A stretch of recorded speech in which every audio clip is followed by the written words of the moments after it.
We're going to talk now about grief. This is often a subject we don't like to think about, but let's be realistic. Death is a part of life. The longer we live, the more we're going to start losing loved ones. And now, with this pandemic, it is bringing the thought of grief far closer home. So let's examine some facts about it to help you and I cope as we go forward and also to be able to support others. Number one, remember that grief is a normal process. It's not a weakness and it's not pathological. So it's normal. The problem is that we often try to suppress our feelings. And because we're scared of the depth of the pain, we feel our heart will literally break. And so we might try to suppress the feelings, or we keep busy so that we don't have to feel. Now, what I found extremely helpful, I read years ago, and I found it very helpful for myself going through a grieving process some time back, and that was, we feel that it's too scary to go into that big hole and that we might not come out of it, or that we'll really lose control. But grieving and feeling the depth of those emotions takes a lot of energy. And so, fortunately, we cannot stay in that deep pit. So we might feel the absolute pain of our heart breaking. And we might sob uncontrollably. But it takes energy. And so one will come out of it. Because you can't biologically stay there. And I found that very helpful. To just know that you have to go through the process, allow yourself time to go into that hole, to sob, to feel the feelings, and not to suppress them. And what eventually happens, the more you allow yourself to do that, you will come out, and then you will go back in, but eventually it becomes less. The intensity over time allows one to deal with the loss of a loved one. But there are dysfunctional things people think about grieving. Have you heard someone say, I needed to be strong for everybody else? Let me tell you that in mental health clinics, where people come with an array of problems, not only losing someone in death, could be any problem, divorce, relationships, loss of a job, anything. They all sing the same song. You know what that is? They say, I was the strong one in the family, and I've always needed to keep it together for everyone else. And where are they sitting? In a mental health clinic. So it's not helpful to say that I need to be strong for everybody else. Grieving is normal. It's not a weakness. And so allowing one's feelings to come through is a helpful way of dealing with it rather than suppressing it. Now, there's some dumb things that people can say when someone has died. For example, saying it's God's will. Not everybody finds comfort in that. Some can become very angry and say, well, I wonder why God took my child. Saying, I know how you feel.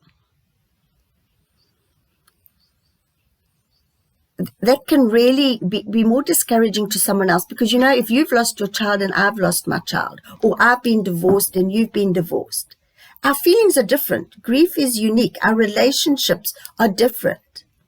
So we can't really say that I know how you feel. Because if we haven't lost a child, how can you even begin to conceive what it's like for someone else going through that, or someone losing their partner, whoever? So even if we've been through losing loved ones, remember the relationship we had with that loved one could mediate the way we grieve for them. saying to people, are you feeling better? After a certain time. My sister-in-law lost 2 children, and she taught me very important lessons about grieving. She told me one day someone asked her if she's now feeling better. She asked them, why? Have I had the flu? I thought that was quite an interesting comment, because what do people expect? Is it just the flu? No. If you've lost someone close to you, it might never go away. One learns to cope with it, but it's always going to be there. Telling people it's time to move on. My stepbrother lost his son a year ago. And even people at work started saying to him after a couple of months, well, isn't it time to move on? You should be feeling better by now. Those are really thoughtless things to say. Someone, when my sister-in-law she lost 2 children 4 years apart. But someone came to me and said, would I please go and tell her that they send love, but they do not have the courage to approach her. My sister-in-law said, you can go and tell her that I don't care about her 5 minutes of discomfort because I have a lifetime of it now. I thought that was so profound because it showed it didn't matter that you are uncomfortable or I'm uncomfortable. You just need to show up. And it doesn't matter if we go to someone and say, I don't know what to say. The fact is that you are there, that you showed your face, that you baked a cake, you did something, sent a card, went to the funeral, were there to listen, were there to just hug them and to cry with them if necessary, if you feel you want, if that your emotions come up. You can't make a mother feel worse when she's lost a child or someone who's grieving, but others, the comfort and the camaraderie and the communication, we are social animals.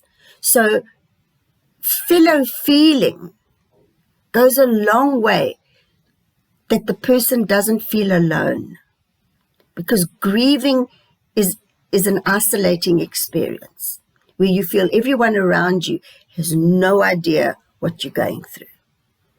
So it doesn't matter if one goes there and you cry with the person. So just be aware of some of the things that you don't say. Now, there is something called a complicated bereavement. That is when people have had a lot of issues in their lives or multiple losses, or there's some psychological mental health issues that make it a complicated grief. And if it continues for too long, then it does need professional assistance. So the whole point is allow people to cry. Don't tell them not to cry because we're uncomfortable. They say that if you do not cry, your heart will drown. So allow people to express their feelings. What we want to do is we want to take people from remembering with pain to remembering with love. That is the grief process. But it's different for everyone and it takes time. Very often at the beginning, a person is focused on the trauma of how the person died. But eventually they begin to remember the life of the person and not only focus on the crisis of how they actually died and what happened. But remember, when people are in a high emotional state, they often need to talk about it and they might repeat themselves and talk about it. But the more they're talking about it, remember, that's also helping them to work it out in their own minds and to process it. So allow the person, if they want to, let them talk. Just listen. So that is the most important thing we can do to help people. If you can think of practical ways to assist them, do it. It's far better than saying, let me know if you need anything. Because very seldom is a person going to come back and tell you what they need. So let's all realize that we're here to support one another and that people don't have to be alone in their grief. Another thought that I just remembered was sometimes we say to someone, no, it'll do you good. You must come out. You need to get out. Well, yes, a distraction can be a good thing if the person has holed themselves up and hidden away. But just remember, sometimes that person might just need to be at home by themselves. And maybe we want them to go with us to the movies because we don't want to sit there with them in their grief. But maybe that's what the person needs. So allow them the time to go through what we call grief work, so they can move from remembering with pain to remembering with love, and to integrate this loss and to find a way to move forward. Right, we're now going to look at a video of a mother who lost 2 sons, and she gives us some very helpful tips too from her perspective of how to deal with this. So let's move on to that video right now.